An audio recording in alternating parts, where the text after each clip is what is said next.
Good morning and welcome to the Sunday Chronicle. I'm your host, Yanice Jackson, coming to you from Stacks 92.1. We're here to present this community platform because community knows what community needs. Today, we're going to talk about the financial literacy gap in America. And today to talk about that, I have a special guest, Mr. Charles Moore CPA. He's with Charles Moore and Associates. He owns his own firm. So not only is he an accountant who is very active in the Lansing community, he's someone I've had the pleasure of knowing for quite some time.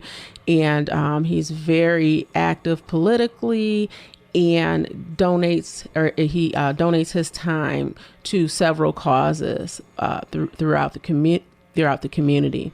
So he's worked with hundreds of businesses from small to large, helping them focus and grow each day with experience. His expertise has helped clients see the big picture by shifting focus on day-to-day operations and working on financial forecasting while reducing expenses. Charles is a leader in the Michigan financial community and has established relationships with top-level government officials and upper management in the private sector. So, Charles, thank you so much for being here today. Well, thank you for having me. And you know, every time you hear about yourself, you think, is that really me? Am I really doing all that? You know, and I'm humbled to be here, and I hope I can shed some light on some of the issues that we want to discuss. Oh yeah, I'm sure you can. I know that you are very well versed in this area. So I wanted to talk a little today about the financial literacy gap in America.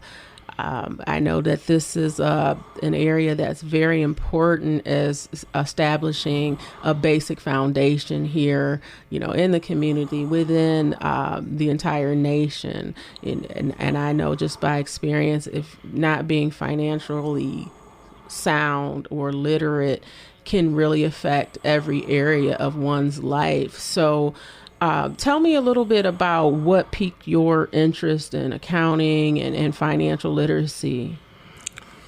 When I was a kid, I'm from Fort Wayne, Indiana, okay. and so I had probably the largest paper route in the whole city. Wow.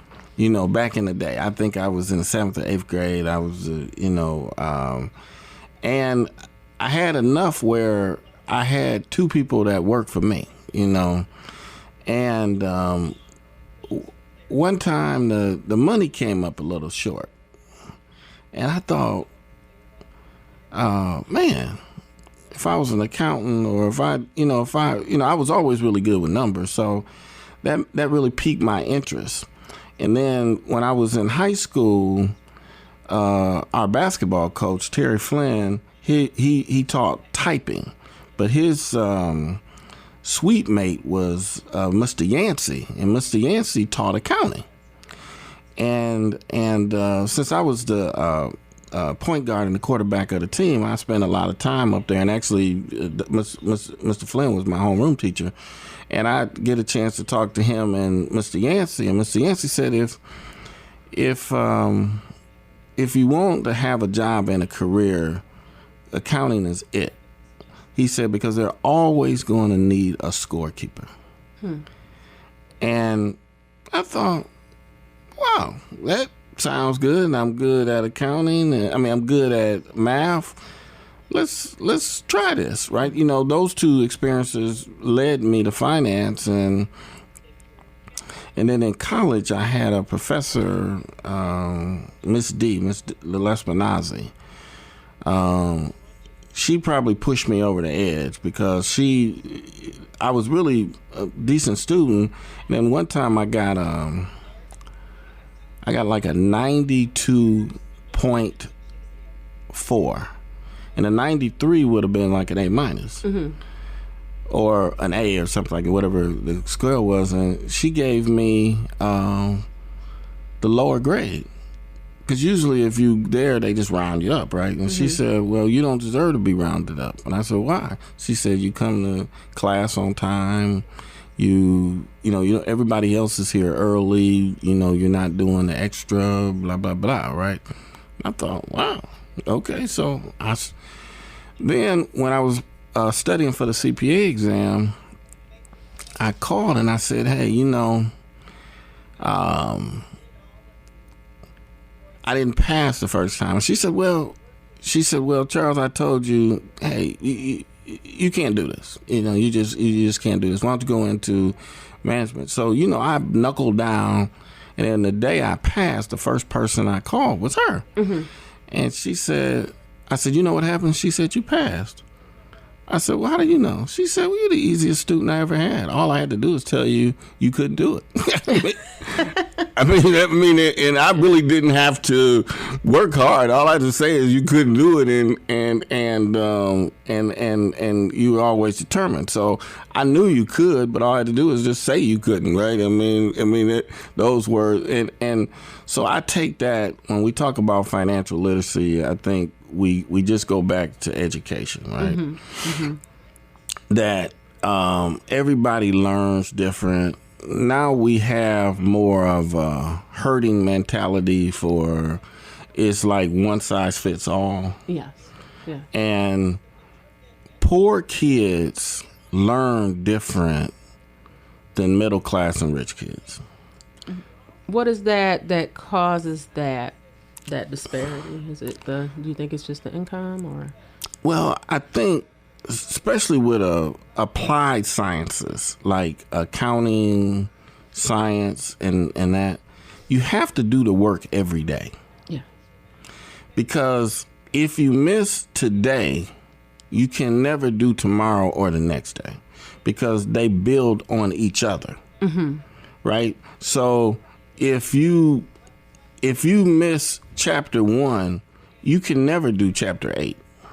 It's not like social studies or something like that. You can just kind of read and catch up. Yeah. If you don't have some, like if you can't do fractions, you can't do calculus. Yeah. If you can't multiply, you can't do calculus or fractions, right? And so what happens with, I think, kids that's in poverty, they're very inconsistent. Like as a student, I was looking at my report card, because I still have it from high school. I missed 4 days of high school. And 3 of those days were senior skip day and the day after senior skip day, right? So literally school was over, right? And then I took 1 day off to go on a college visit, and maybe was sick 1 day. But that's what it takes for, you know, what I call applied sciences. You have to be on top of it literally every day, because they're building blocks, right? Yes. And I think the poverty gap, you know, kids moving from one place to another have to take a week off for this, or, you know, catastrophic things happen within the family, which causes a kid to stay home for a couple of weeks or a couple of days. They never recover. Yeah. Right? And so those areas are not being addressed. So it's not a one size fits all. So if I come in, if I have a lesson plan, then it needs to be tailored. Are you saying it needs to be tailored to the audience? Well, I think even bigger than that, I think urban education, and I talk about this in my book, that... Your book? Oh, yes. What is your book? Yeah, my book is called The Aftermath of Brown versus the Board of Education. Okay.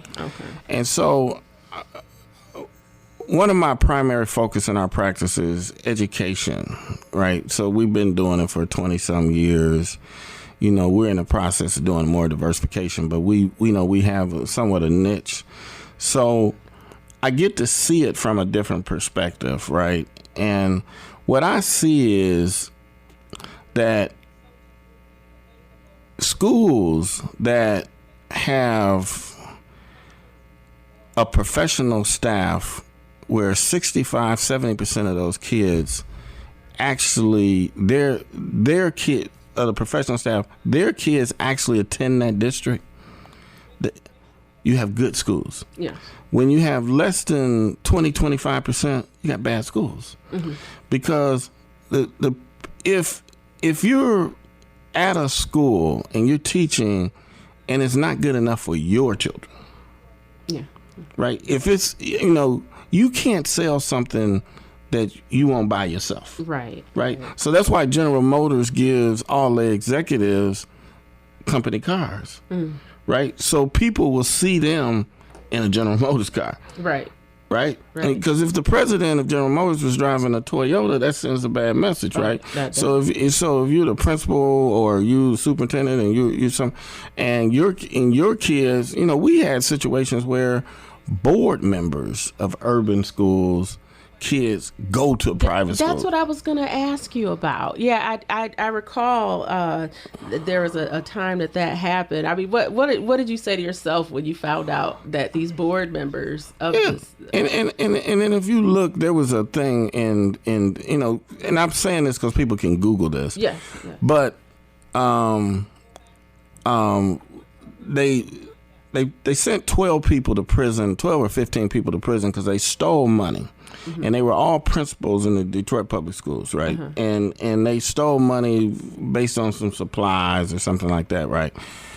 Well, the issue was, so they named the people and where they lived at. Mm-hmm. And they happened to be all African American, right? Not one of them lived in the city of Detroit. Think about that. Think about some kids never ever see their principal besides at school. And so when Brown never took that into account, right? They never really took to account because we had community schools, right, where we would subsidize teachers and principals and, fix their car for free and do all this type of stuff because we couldn't pay them enough, right? Where now they don't live there anymore. I mean, they would help out Johnny, but they really just don't know Johnny. And, that happens with policing too, right? Do you think it's like with them not living here, it's not really like them having a vested interest in the community, would you say? Or what makes that? Well, they care, but they not committed, right? I mean, you can't necessarily be committed to something that you're really not a part of, right? That's what I was thinking. I mean, you're really not a part of the, and we had an argument, Facebook chattering back and forth. And a friend of mine named Michael Mack, he's a council president down in Michigan City, but he wasn't at the time, but he politically astute. And we were talking about him, and then there's Michigan City Elston, which is a suburban school, right? And I said, think about it. If you got your high school and Michigan City is going to play Elston, but your assistant principal is sitting on the other side because his kid plays on Elston, right? Wow. And the math, science, and the gym teacher are working the concession stand, and they're wearing the colors of Elston because their kids go there. Wow. Yeah. So really, how can you be committed, right? Yeah. You understand? Because we have a thing called community schools, but they're not community schools anymore. No, they're just not, because the only people that live in the community is the people that go there, not the people that work there. Yeah. Right. And so part of that, we have to change the modeling of compensation, because the compensation model is set up on people living there, and we really have to set it up more on a corporate model now, based on performance. On performance. What about on location? You think that should be taken into account? Like, if they're not a resident of the area, should it be? I think it's too far to reverse. It's too far to reverse. Yeah, people just aren't moving back. They're just not. And So it's not necessarily. Do you think it's just this black community, or do you think it's black and brown? I think these disparities, even in rural communities. Oh, okay. Right, even in rural communities where it's still separated by economics. So it's marginalization just based on where people are located, and the pay structures is based on a system that rewards people for being internal or being in that. Well, the concept hasn't really changed yet. That the unionization of it, that it's a one size fits all. And I don't think that's the model for urban education anymore. I think you got to pay for a performance, right? Mm-hmm. And my book describes how you can do that. Because to teach a kid, to bring a school to standard, right? Mm-hmm. And have 95% at risk or kids that come from families within poverty, it's going to be a lot tougher than bringing a school with 3%, 15%, right? And two-parent homes and that type of stuff. So the people that do that need to make more money. Right. If they can do it. This would be a big boost in the economy, I would think, doing something like that. I mean, because the poverty level right now, I think it does depend on these, the different, the disparities is. So this is one thing that we definitely want to address. I wanted to ask you too, Charles, about the women in particularly, and the wage gap with women versus men in a professional or a work setting. What do you think about that? Because I know that I think that it's like that for every race but blacks. I said the blacks are the only race where the females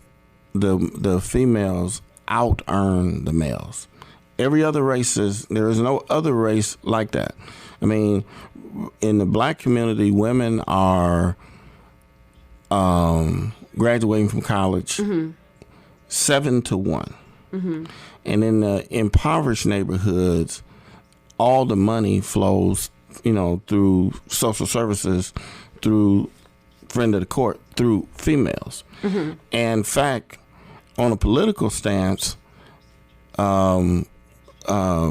Trump's atomic bomb was to actually go after black males that feel left out, right? And for the first time in history,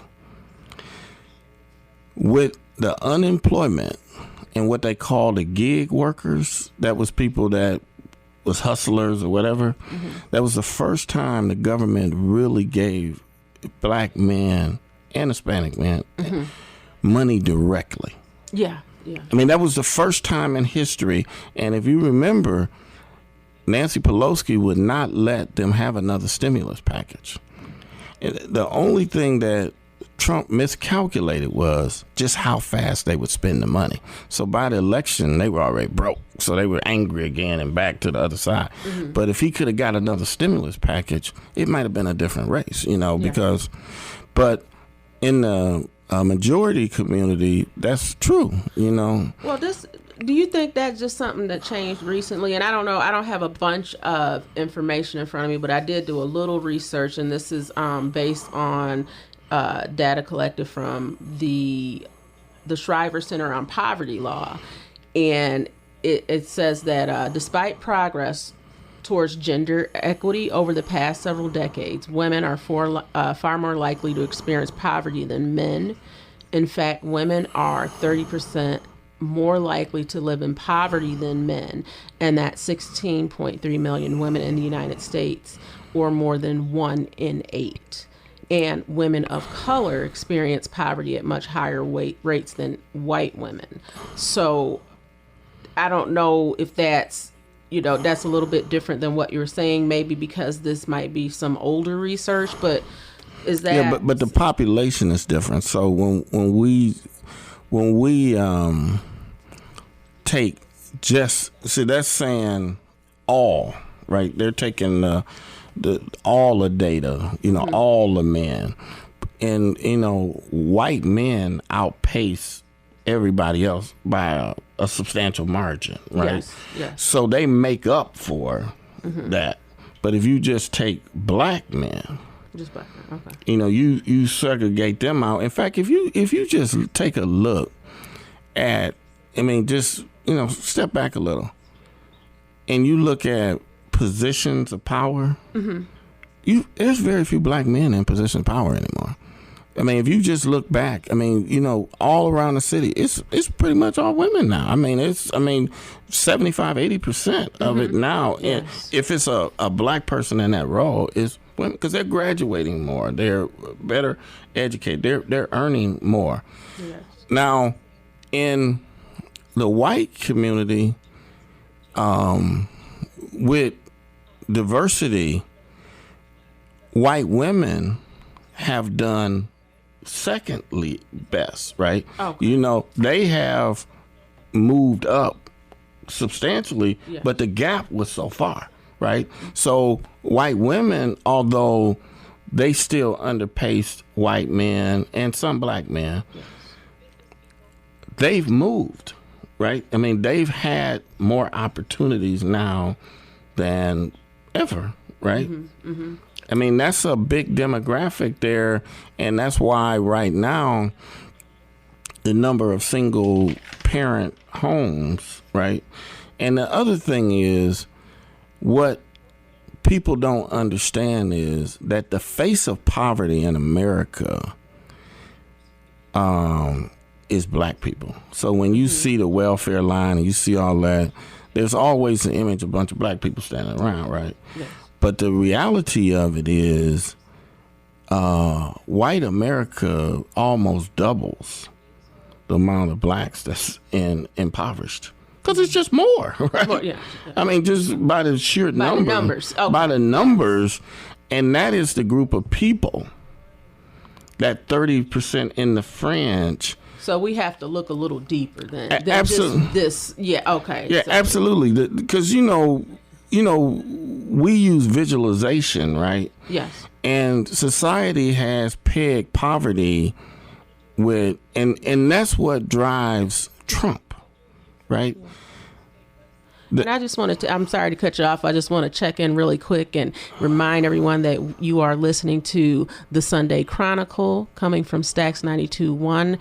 I'm your host, Yanice Jackson, and I'm sitting with Charles Moore, CPA, and we're talking about the wage gap, financial literacy, the wage gap in regards to race and gender. And and please go ahead. We're talking about the sheer numbers. Yeah, just the sheer numbers. The largest demographic population in this country is white women, because it's just more women than men, yeah. And the largest constituent group is white folks, right? Yes. So it would just say that white women, right? They dictate elections, right? Mm-hmm. Yes. When they say,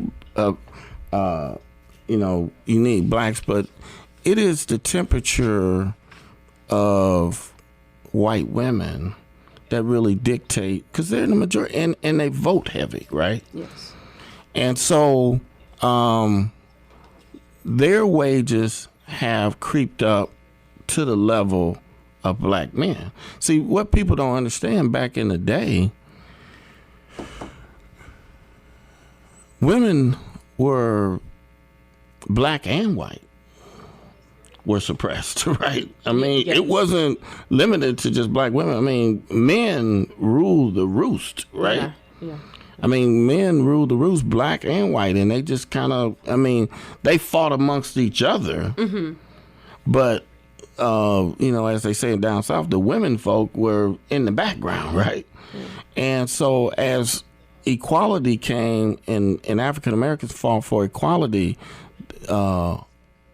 white women took advantage of it also, and they fought for their own separatization and all of those type of things, and they've moved through the ranks, maybe not as fast and not as much, but they've moved too.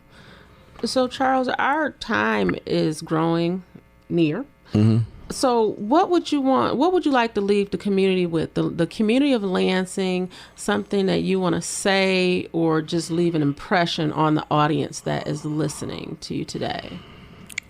Well, I think that, when we talk about financial literacy and the gap of education, I want people to understand that society is set up for a lot of people to fail educationally. Mm-hmm. Mm-hmm. And the people say, well, why? Because people that fail educationally become cheap labor. And cheap labor is what fuels America. Yes. I mean, and so... It's by design. It's absolutely. It's by design. I mean, when it's all said and done, the systems are set up for the majority of the people to not be educated, to not be real productive, right? Why? They're cheap labor. So knowledge is power. Well, Charles, I appreciate you coming in today to talk about addressing the wage gap and poverty and some of the things that we need to do. I want to thank you for being the sponsor here, for sponsoring this platform. And I'd like to thank our listeners for tuning in for another episode of the Sunday Chronicle. Thank you again, Charles, for sponsoring this. And I'm your host, Yanice Jackson, coming to you from Stacks 92.1. Join us next week as we present this important community platform, because community knows what community needs. Have a great day. Thanks.